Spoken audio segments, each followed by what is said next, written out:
The rain fell steadily on the empty gas station parking lot as 35-year-old Daniel Hayes pulled his old Ford pickup under the fluorescent lights. The neon open sign cast colorful reflections on the wet pavement. As a single father in construction, foreman Daniel had been working 16-hour days to save enough money for his 6-year-old son, Jake's upcoming surgery.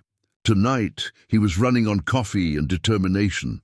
He had stopped for gas on his way home from his second job at the warehouse, bone-tired but grateful for any work that brought him closer to affording the medical procedure Jake needed. As he stepped out of his truck into the rain, he noticed a figure sitting alone under the gas station's covered area, hunched over and clearly in distress. Through the rain and dim light, Daniel could see it was a young woman, probably in her late 20s, wearing a light-colored dress that clung to her obviously pregnant form. Her blonde hair was wet from the storm, and her shoulders shook with what appeared to be silent crying. She sat on the concrete ledge, as if she had nowhere else to go. Daniel hesitated for a moment, knowing he should probably mind his own business and get home to Jake. But something about the woman's posture, the way she held herself as if she was carrying the weight of the world, reminded him of his own darkest moments as a struggling single parent. After filling his tank, Daniel approached the woman slowly, not wanting to startle her. "Excuse me, miss," he said gently. "Are you all right? Do you need help with something?" The woman looked up, revealing tear-streaked cheeks and eyes that held a pain Daniel recognized all too well. Despite her obvious distress, he could see intelligence and strength in her features, qualities that made her current despair all the more heartbreaking. "I'm sorry," she said, trying to compose herself. "I didn't mean to bother anyone. I'm just having the worst day of my life." Daniel knelt down so he could speak with her at eye level, rain dripping from his work clothes. "You're not bothering anyone," he said. "I'm Daniel, and you look like someone who could use a friend right now." The woman studied his face, taking in the genuine concern in his eyes and the patient way he waited for her to respond. "I'm Elena," she said finally, "and I think my problems are bigger than friendship can fix." Daniel settled onto the concrete beside her, ignoring the rain that was soaking through his shirt. "Elena, I've found that most problems look smaller when you share them with someone who cares. What's happened?" Elena looked at this stranger who was willing to sit in the rain to listen to her troubles and felt something crack open in her. "Just, Daniel, what would you do if you discovered that the person you loved most in the world had been lying to you? If everything you thought you knew about your life was false?" Daniel considered the question seriously, thinking about his own experiences with betrayal and disappointment. "I suppose I'd try to figure out what was true and what wasn't, and then I'd make decisions based on the truth instead of the lies." "But what if the truth means you lose everything?" Elena asked, her voice breaking. "What if it means starting over with nothing when you're about to have a baby?" Daniel felt his heart go out to this pregnant woman who was clearly facing a crisis that threatened to overwhelm her. "Elena, starting over isn't the same as having nothing. You have your baby to think about now, and that means you have the most important thing in the world." Elena placed her hand protectively over her belly. "But what if I can't provide for my baby? What if I have no idea how to build a life from scratch?"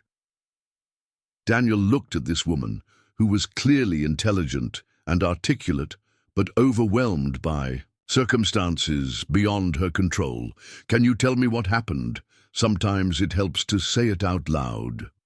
Over the next hour, as they sat together under the gas station lights while the rain continued to fall, Elena shared her story. She was the chief executive officer of a successful marketing firm that she had built from nothing over the past 7 years. But that afternoon, she had discovered that her business partner and fiancé had been systematically stealing from the company and planning to leave her once he had transferred enough assets to his personal accounts. "I confronted him today," Elena explained, and he told me that he had never loved me, that our relationship was just a way for him to gain access to the company. He said I was naive for trusting him and that no one would believe me if I tried to expose what he had done. Daniel felt anger rise in his chest at the thought of someone treating Elena with such cruelty, especially when she was pregnant and vulnerable. Elena, that man is a thief and a coward. Nothing he said about you is true. But how can I know what's true anymore? Elena asked. I built this company. I thought I was smart and successful, but I let someone rob me blind. Maybe I am naive. Daniel turned to face her directly. Elena, the fact that you trusted someone you love doesn't make you naive. It makes you human. And the fact that you're sitting here worried about your baby and trying to figure out how to move forward tells me you're stronger than you realize. Elena looked at Daniel with surprise. You don't even know me. How can you be so sure? Daniel smiled, thinking about all the challenges he had faced raising Jake alone. Because I know what real strength looks like. It looks like sitting in the rain, trying to figure out how to protect the people you love. It looks like refusing to give up, even when everything seems hopeless. But what am I supposed to do now? Elena asked. I don't even know if I can go back to my own company. Daniel considered her situation, drawing on his practical experience with problem solving.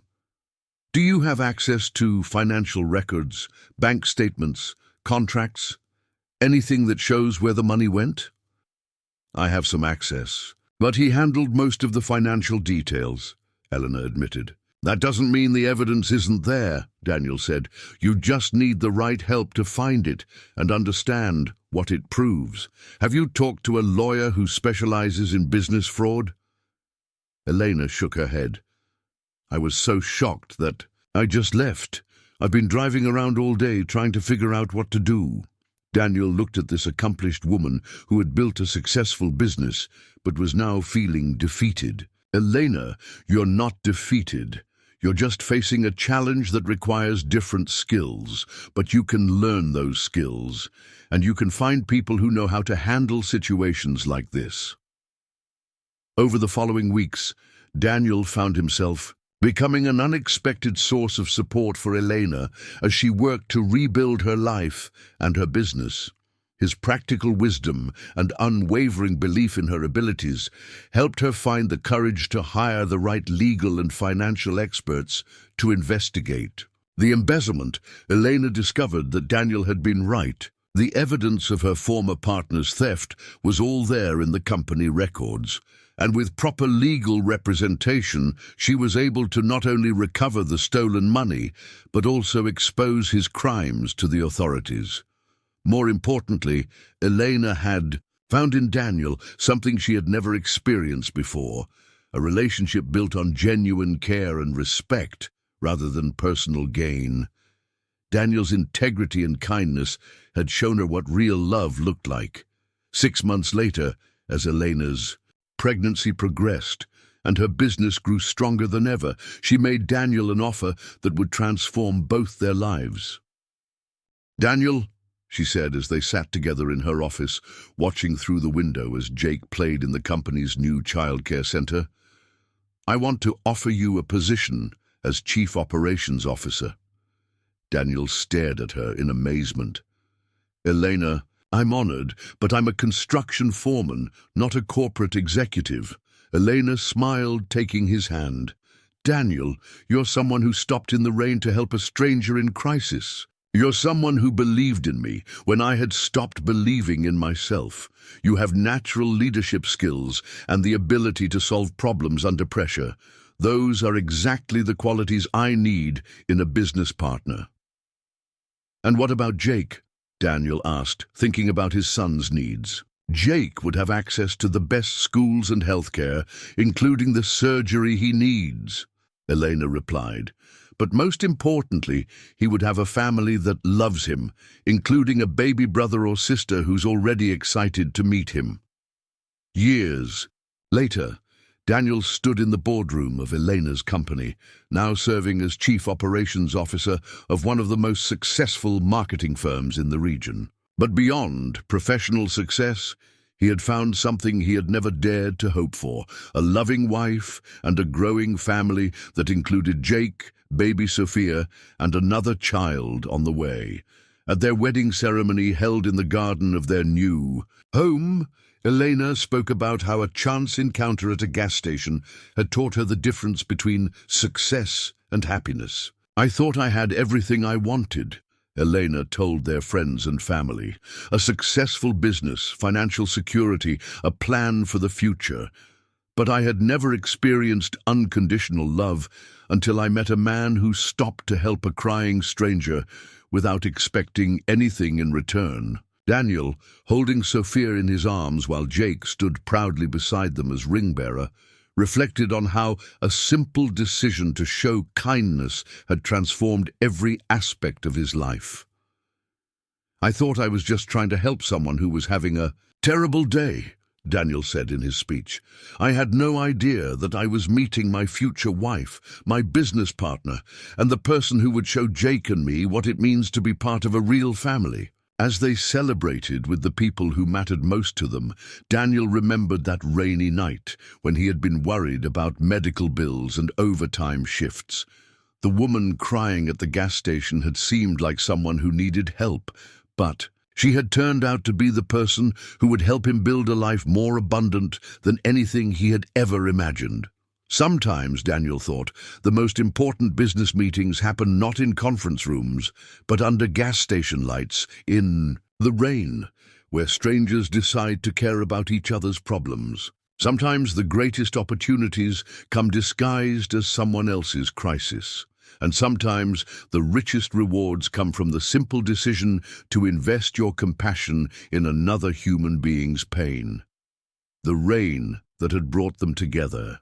That night had washed away their old lives and cleared the way for something beautiful and new, proving that sometimes the storms we think will destroy us actually water the seeds of our future happiness.